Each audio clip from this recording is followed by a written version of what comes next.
ذہنی غلامی کیا ہوتی ہے؟ ایک خاموش قید کی کہانی۔ ایک چھوٹے سے شہر میں جہاں سورج روز نکلتا تھا مگر بہت سے دماغوں میں اندھیرا ہی رہتا تھا، وہاں ایک نوجوان رہتا تھا۔ اس کا نام علی تھا۔ علی پڑھا لکھا تھا، موبائل استعمال کرتا تھا، سوشل میڈیا پر ایکٹیو تھا، لیکن اس کے باوجود وہ آزاد نہیں تھا،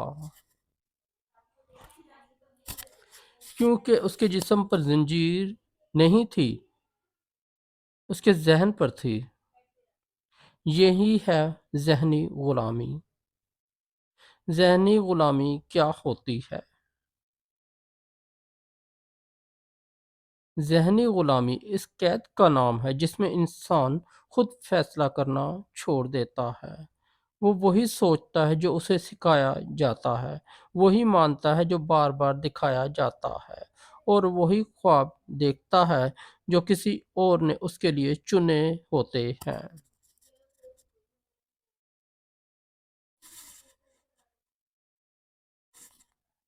علی بھی ایسا ہی تھا۔ علی کی کہانی۔ علی بچپن سے سنتا آیا تھا، یہ ملک ٹھیک نہیں ہو سکتا، ایمانداری سے کچھ نہیں ملتا، بس نوکری کرو، سوال مت کرو، جو سب کر رہے ہیں وہی صحیح ہے۔ یہ جملے اس کے کانوں سے ہوتے ہوئے اس کے لاشعور میں بیٹھ گئے۔ وہ سمجھتا تھا کہ یہ اس کی اپنی سوچ ہے، حالانکہ یہ ادھار کی سوچ تھی۔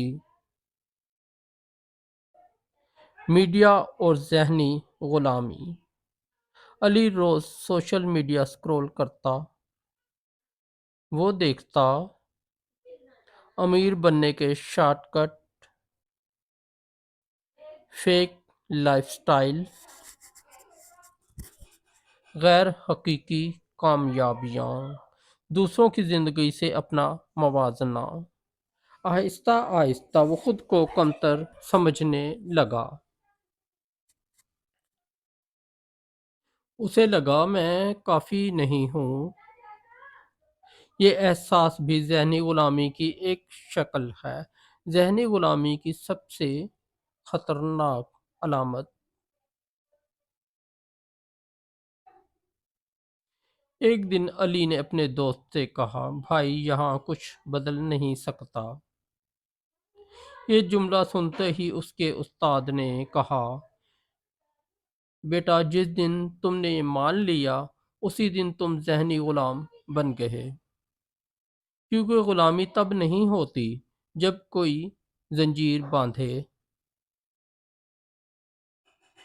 غلامی تب ہوتی ہے جب انسان خود ہار مان لے۔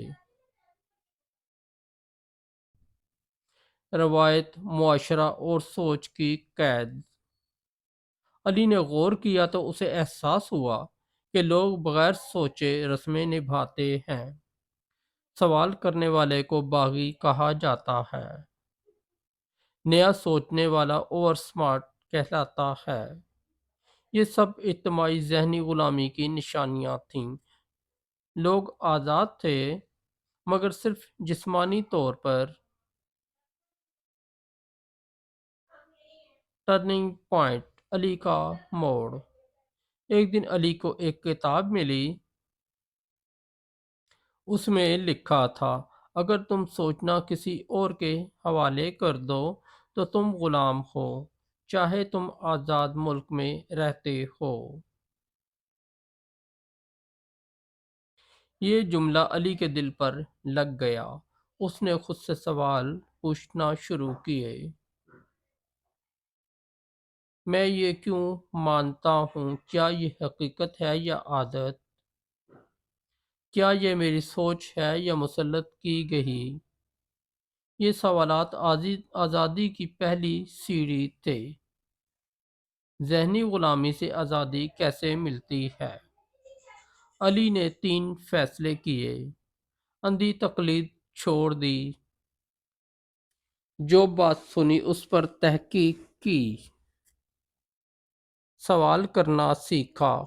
اس نے سیکھا کہ سوال کرنا بغاوت نہیں ہے، یہ شعور ہے۔ خود پر یقین کیا، اس نے اپنی قدر دوسروں کے معیار سے ناپنا چھوڑ دی۔ تبدیلی آہستہ آہستہ آئی۔ علی ایک دم کامیاب نہیں ہوا، مگر ایک چیز بدل گئی، اس کی سوچ۔ اور جب سوچ بدلتی ہے تو راستے خود بننے لگتے ہیں۔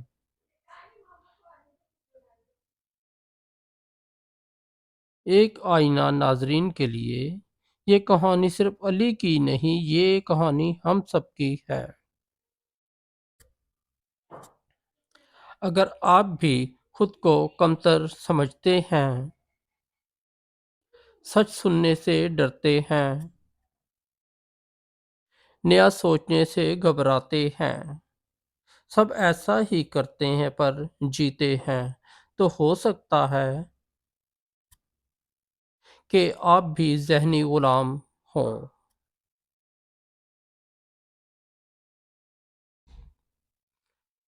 آخری پیغام،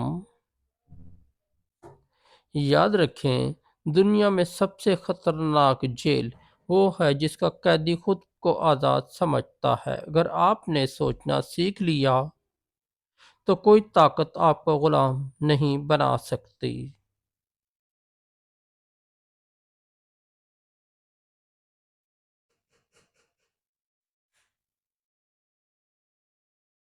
اگر آپ چاہتے ہیں کہ آپ کا ذہن آزاد ہو، آپ کی سوچ بلند ہو اور آپ اپنی زندگی خود ڈیزائن کریں، تو بلندی فکر کو سبسکرائب کریں، کیونکہ آزادی پہلے ذہن میں آتی ہے اور پھر زندگی میں۔ دوستوں اگر آپ کو ہماری سٹوری اچھی لگی تو ہمارے اس چینل کو سبسکرائب کر دیں، اس ویڈیو کو لائک اور دوستوں کے ساتھ شیئر کر دیں۔ ہم اسی طرح انشاءاللہ روزانہ آپ کے لیے موٹیویشنل سٹوریاں لاتے رہیں گے۔